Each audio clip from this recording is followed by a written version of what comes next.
Hello, my name is Kryostix, and I wanted to make a video detailing why I feel that the story of The Evil Within 2 is shockingly bad, and it stands in a stark contrast to the story of the first game, which, while having a crazy setting that kept changing your surroundings, managed to hold together pretty well as a narrative. And when I say that, I'm talking about the first main game, not the DLC chapters which were directed by the same person who directed The Evil Within 2 and not by Shinji Mikami. And when I say that I dislike the story, I feel like I need to emphasize that the rest of the game of The Evil Within 2 I like just fine. I may have some notes on the aiming controls being sluggish and imprecise on consoles and some other minor gripes here and there, but big picture, the game is perfectly fine as a scary shooter kind of a deal. It's just that the story doesn't hold up, not in comparison to the setup of the first game, nor even on its own. But now let's dive in. This will obviously contain major spoilers for the Evil Within franchise, so the introductory gist is that we are playing as Sebastian Castellanos, who 3 years ago was pulled into a STEM system, a sort of a Matrix-like virtual world that is all about having a shared consciousness with the rest of the people hooked up, and the whole operation revolves around the core person around whom the STEM world is more or less built. 3 years ago, said STEM system had a psychopathic individual known as Ruvik as the core, which resulted in a horror show of epic proportions with lots of gore and barbed wire and hair spider ladies in desperate need of some fingernail trimming. In this game, the evil secret megacorporation behind STEM, called Mobius, is running a new STEM operation that uses Lily Castellanos, Sebastian's thought-to-be-dead daughter, as the core. The end goal of Mobius seems to be to eventually hook everyone in the world to STEM to control them, and therefore to control the world. That last bit is important later. Things have gone to hell though, because the core, as in Lily, has gone missing inside STEM, so her body is still in the tank where it's physically been, but mentally she is missing in the STEM world. And since Sebastian is at this point a veteran of surviving a crazy STEM nightmare and has a connection to Lily, Mobius tracks him down and brings him in to find Lily. They have already sent a Mobius team in before with no mentionable results. We'll talk more about some of them later. So now that we have the basic setting down, we can go into the meat and potatoes of my issues. This is going to involve the overarching plot as well as small character details in dialogues and in how they behave, and how it all sums up to being just an eye-wateringly boneheaded nonsense sandwich. Let's start with something you've likely heard of before, how Sebastian reacts to his surroundings. He keeps going, "What the?" or "What the hell?" at basically everything he sees, and is not reacting how one would expect from a person who knows he's going into a STEM dream world and has gone through a twisted nightmare STEM world before. He reacts as if he is unaware of the entire plot introduction that just happened to him. Soon after, we meet a member of the aforementioned team that Mobius sent in, Mr. Liam O'Neill. This conversation reveals a weird fact. While O'Neill had indeed been sent in to find the core as in Lily, he doesn't recognize the name Lily and asks who she is. So let's just process this for a second. How can he not know? Not only has he been sent here to find a girl who responds to the name Lily, her name is also stamped onto the canister at the center of the STEM room from where we enter the simulation. Even if we go with the benefit of the doubt that, well, what if maybe O'Neill was sent into the STEM world from a different room that didn't have the core canister in it, then still, why wouldn't Mobius tell him her name? Was their plan to have just call Lily the core, because that really gives a friendly and approachable first impression if O'Neill would ever find Lily and we just go, "Hello there, the core, for that is your name, would you come with me please?" Like, This on its own is just one detail, but it was the first sign to me that something is wrong with the writing here. A little later, another rather strange NPC interaction comes up. To understand how weird it is, I have to explain out the scenario. Sebastian's daughter Lily was born in July 18th, 2006, and was thought to have died in a house fire in February 2012 at roughly 5.5 years old. The first and second games are assumed to take place during the year and time they came out. That makes sense to me, but I couldn't find conclusive proof to support that idea. I don't trust the wiki of this game because it has had grievous errors of Lily's age before and still has errors in it about her birth at the time of me saying this. However, I can without a shadow of a doubt say that the first game took place sometime after March 13th, 2013, because that is the last dated document in the game detailing a past event, that being an internal affairs interview of Sebastian. In March 2013, Lily would have been about 6.5, and in October of 2014, the time the game came out, she would have been 8 years old. The Evil Within 2 takes place 3 years after the first game, and this puts Lily's age range from about 9.5 to 11 years old. So in this NPC interaction, Sebastian asks if this lady has seen Lily, and describes her age as, "I'm looking for my daughter. She's 6 years old." And just to make sure it isn't a single writing gaffe, the lady responds with, 6 years old? Oh, I'm sorry, mister. Which makes no goddamn sense. I could have accepted anything between 9 and 11, but 6? And just to cover my bases, there has never been any mention of people not aging when they are in STEM, so it's just a strange detail that suggests to me that even the game itself can't keep its relatively simple lore straight.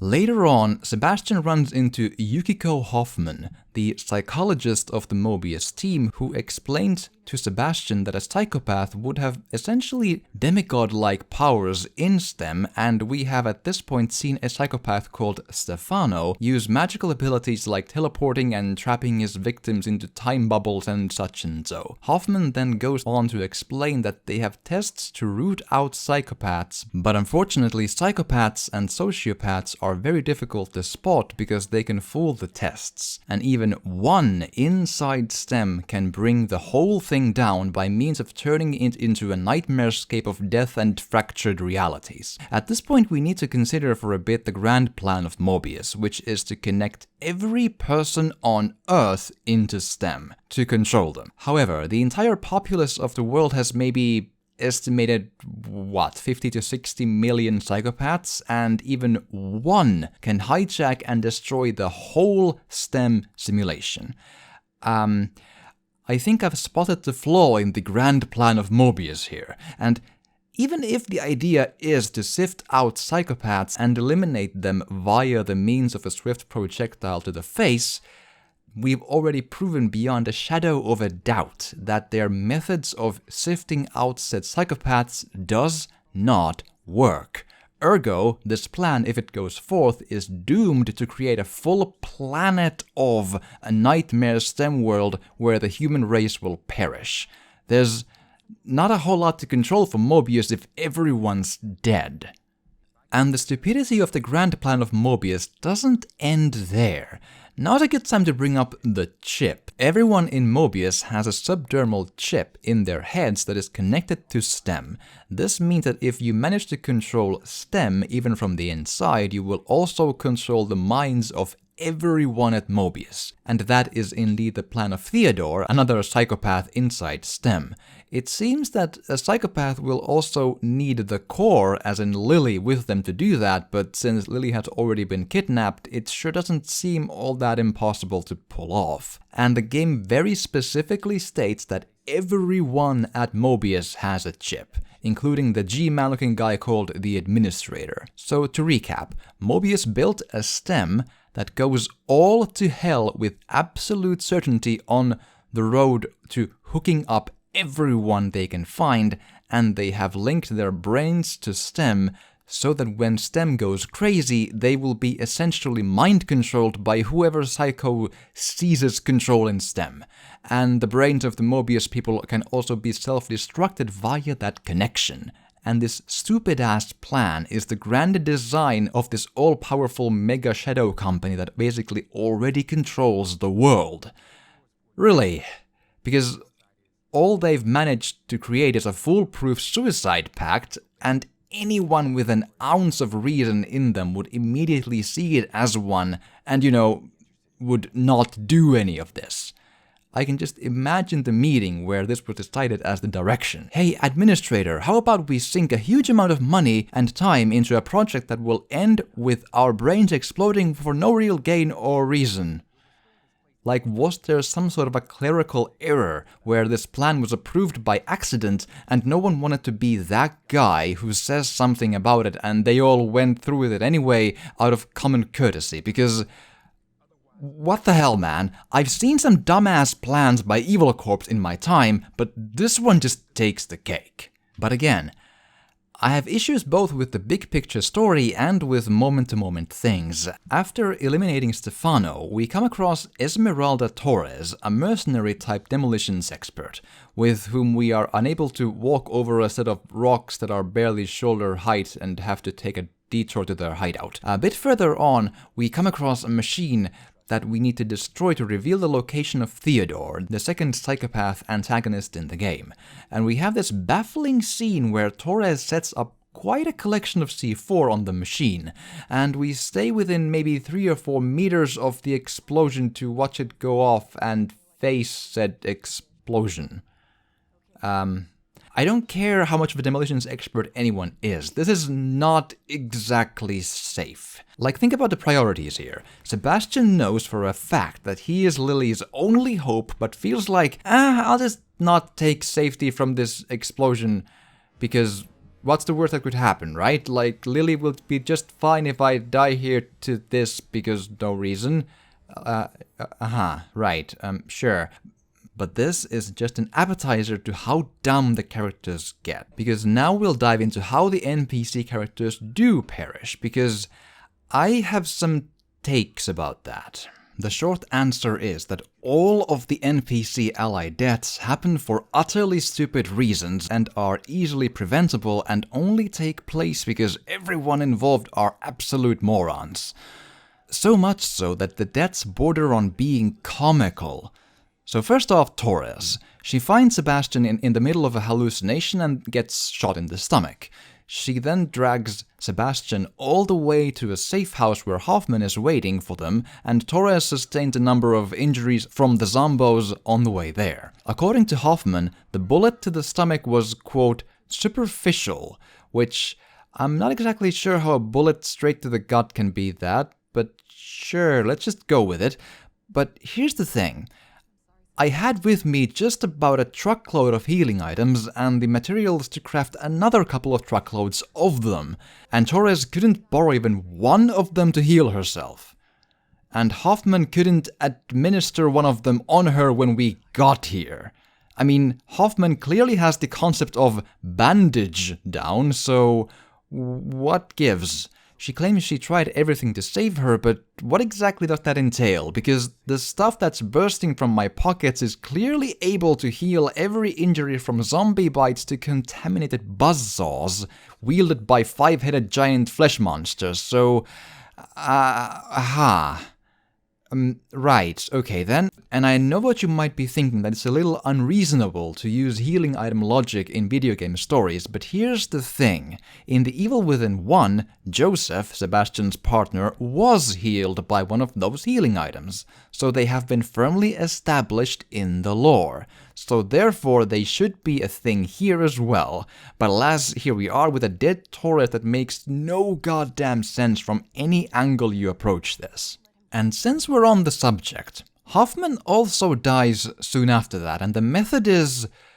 so you know the cliché stupid terrible way to die in a video game, where you spend an entire section escorting and protecting an NPC, and then said NPC dies in a cutscene and is killed by the very things you were protecting the NPC from. The way no one in their right mind would have an NPC die, and it's basically just a joke to even think about. So that's how Hoffman dies. you spend a good chunk of time in an escort quest protecting her from the lava zombies that are not even that much of a challenge at this point, and you can easily take on 3 at a time provided you have the ammo at hand to deal with them efficiently. And then in a cutscene, Hoffman stumbles and gets jumped by a couple of the lava zombies, and instead of helping her, Sebastian opts to yelling her name and eventually chooses to stumble due to no reason, so we can dramatically belly flop on the ground to create this scene where they can't quite reach each other's hands, and she's dead. For this scene to go down, again, everyone involved needs to really try to get her killed. Especially the pathetic belly flop by Sebastian is just a cherry on top of this bad scene. I'm genuinely puzzled how this scene got okayed. Like, how does no one step up and say that this death scene is hot garbage? A combination of being comical and a middle finger for the player who just successfully escorted her all the way here against those very same zombies. At this point in my playthrough, I had to step away to have a bit of a scream.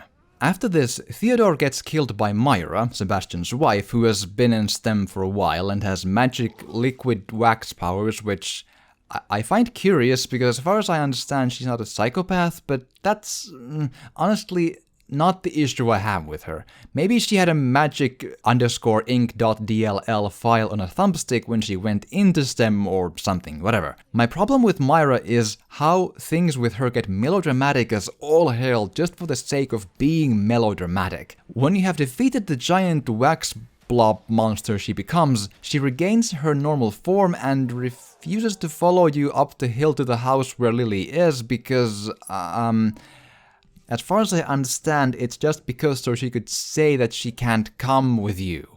Because she totally comes to the house anyway, and the entire argument about leaving her behind to sit on the snow there was a total waste of time for the sake of pointless melodrama. During this scenario, Kidman starts fighting the Mobius people in order to save you from being killed, and they can't control her via the brain chip because she removed it 3 days ago. Okay, good. But get this. The Mobius boss doesn't think of even trying the chip before Kidman had shot and killed about a dozen of his men. One would think that if you have a self-destruct option in everyone's head via smartphone, you would go for that as the first option to avoid needless loss of resources.